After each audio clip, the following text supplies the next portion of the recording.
All right, Andy, very simple question. Who wins the 2025 edition of the Masters at Augusta National? My mind has been changed earlier today. I had answers for this, and it's changed. I'm riding full team Xander now. I think he's got. Wow. I know Noonan incepted it into me. I bet him this morning. Maybe it's more of a just based on the numbers, but honestly, if you look at a big breadth of everything over the last year, and you take Xander, honestly, and Collin was the choice that I had before I switched it. But if you take a look at just the year rolling, it's pretty damn good, especially I mean, comparing it to Rory and Scotty. Those guys, especially at the prices. The prices just shouldn't be that far off of Scotty and Rory. I understand how good they are and how good they've been, but Rory may have an injury. Scotty is kind of playing his B+ game, which is still yes. good enough to like T10 every event he enters. But no, especially at price, I do like Xander quite a bit now. He's got the monkey off his back twice. He's got the monkey off his back twice, won the PGA last year, won the Open Championship last year, has played well here before. People actually forget Xander could have pretty easily won the 2019 Masters, the Tiger one. Basically, if Yeah. he did not double bogey 18 on the Thursday and made birdie, he just would have had to have made birdie on 18 in 2019, and he would have been in the spot where Tiger would have had to have parred 18 to win. So it's definitely not possible. I have not placed a wager on Xander because ever since he came back from this injury, you see a big layoff from 2024 to 2025. Just the driver not quite there on Mr. Schauffle. His strokes gained over, if you look at his 50 round rolling average, which you could do over on Data Golf. I mean, he is in the midst of his best stretch of his career. He's gaining a ton of strokes on approach, which is super important at Augusta. My winner, I'm taking Collin Morikawa very similarly, and it's not, I am certainly not breaking any hollowed ground here. I've wagered on Morikawa to win. I think that he is playing about as good of golf as you could ever expect to find someone at a double-digit number at Augusta that you'll ever find. I mean, he is a major championship winner. He has gained strokes everywhere other than putting in all of his last 10 events. I suppose he was bad at the Zozo. Are you in or out on the Morikawa Express? Oh, he's another bet I made. He was my original until Noonan flip flopped me this morning. But it's another one, like you said. Looking at his numbers, looking at his odds, I think he should be a little closer to the top of the board. And I think you're getting a discount being in double digits. He should probably be like 12-1. He has the choker label. Couldn't get Yes. it done. Couldn't finish because it has happened like 3 times.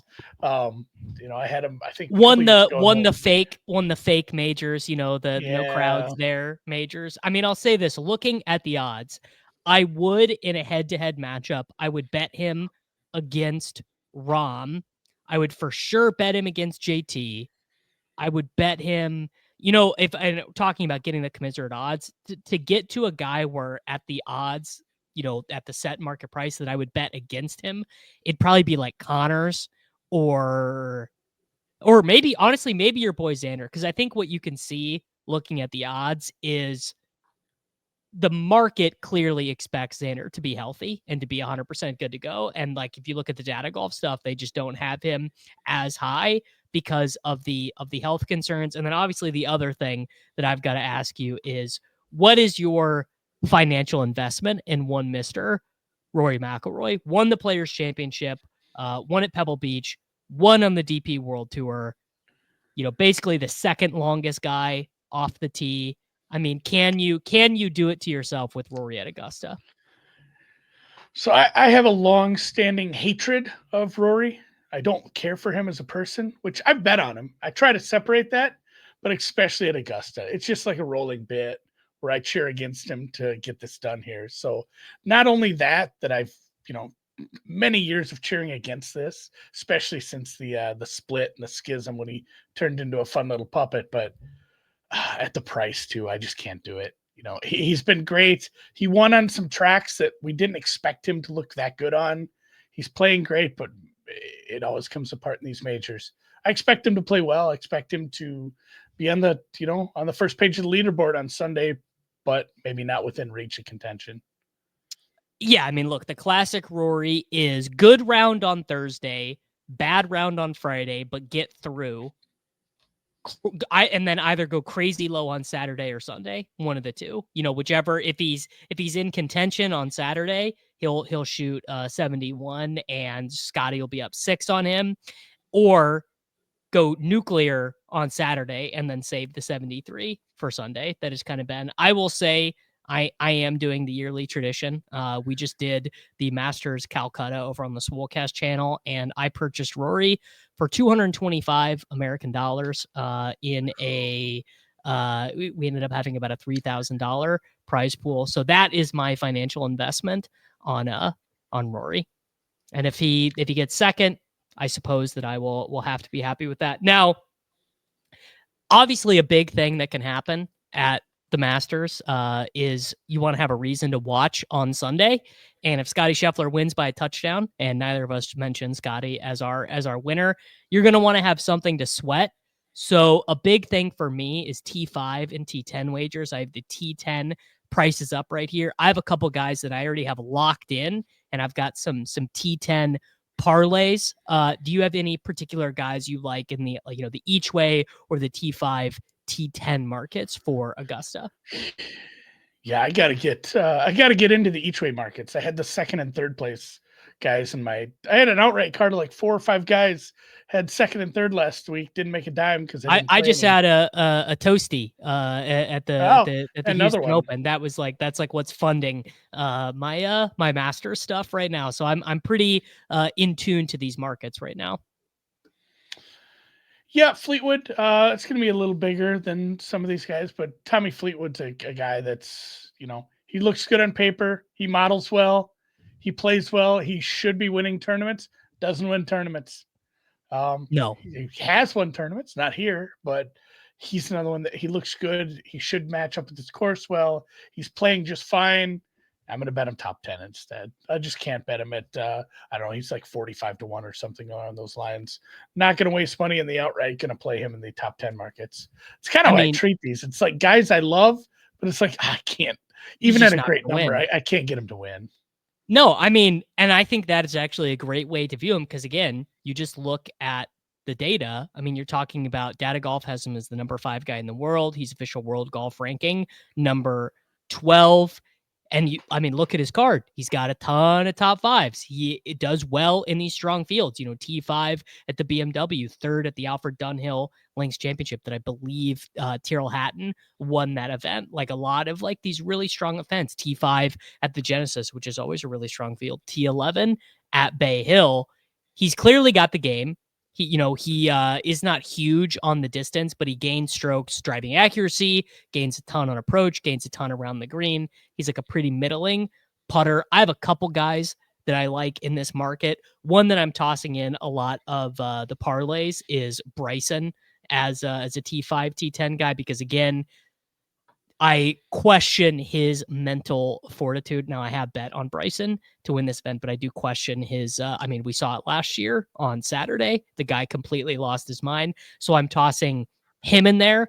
But probably my 2 favorite in that market are Denny McCarthy, who doesn't have the distance off the tee, but is the best putter on tour, and Corey Connors.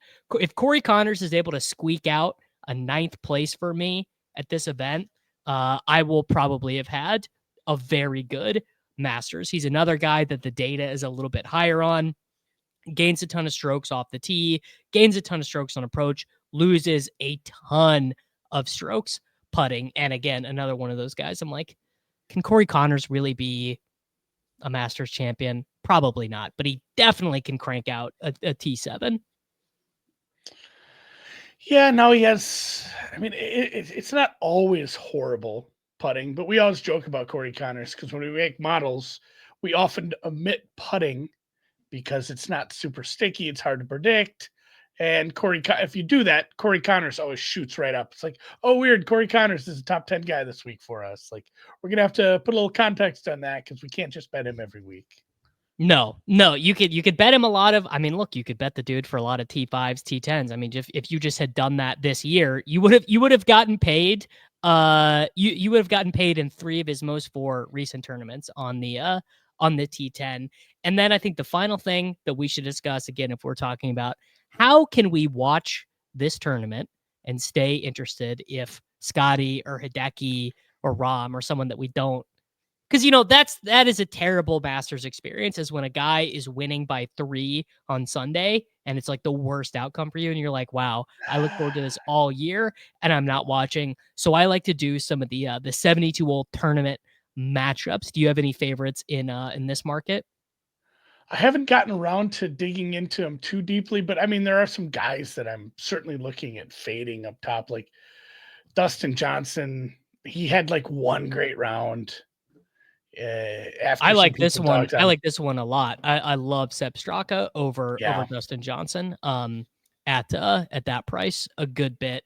One of the big ones for me is the Bryson matchups. He's paired with Ludwig in a lot of these. No disrespect intended to no. Ludwig, but that I think is a good way to get some Bryson exposure. Rory versus Rom is definitely one of them.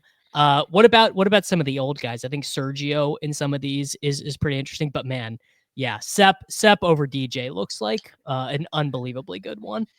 Yeah, I like that a lot. Sepp's been playing really well. He's somebody I've targeted for, I almost bet him to win. I'm like, I don't know if I can do that. He's another one I'm looking at for like top 10, top 20 for sure.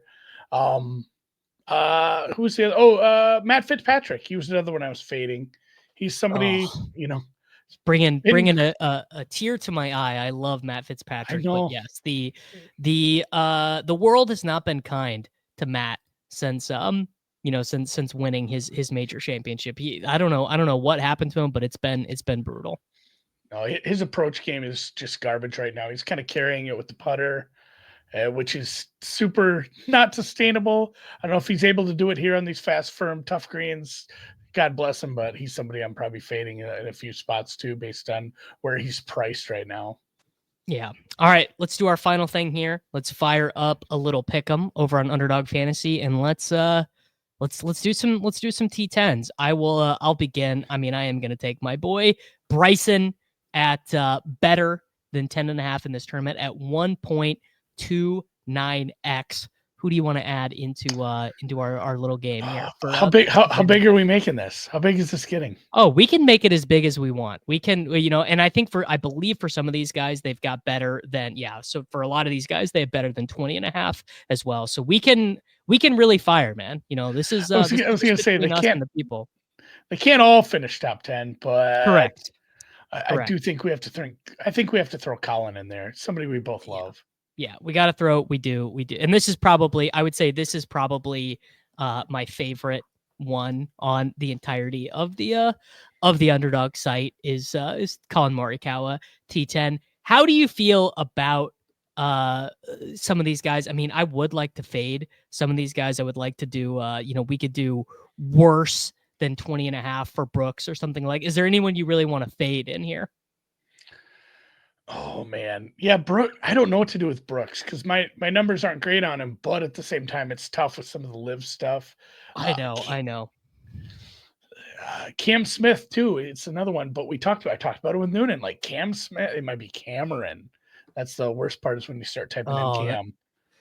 But he's been it's 10.5. That's tough. See what yeah. the like he's such a perfect course fit, and he's played well here before. Where it's like he's somebody I probably want to look at top 20 There again we go. because We can he's get not we playing can all that get well. 1.25x for better than 20.5. I think we do that. Let's toss in Mr. Straka for Oh no. better than a T. I mean, that is very generous odds actually, and we can flex this actually. So if our boy Cam Smith ends up letting us down, all right, give me a fifth guy to toss in as our T20, and we can tell the people about the rabbit hole, and we can get on our merry way, buddy. Let's go, Bobby Mack, Robert McIntyre, the lefty. Augusta loves lefties, and I love this guy. He's been another one that's his tee to green price or his tee to green numbers have been pretty sick lately. He's playing really well. He's played here before. Experience matters, and yeah, he's actually top 20 this tournament before.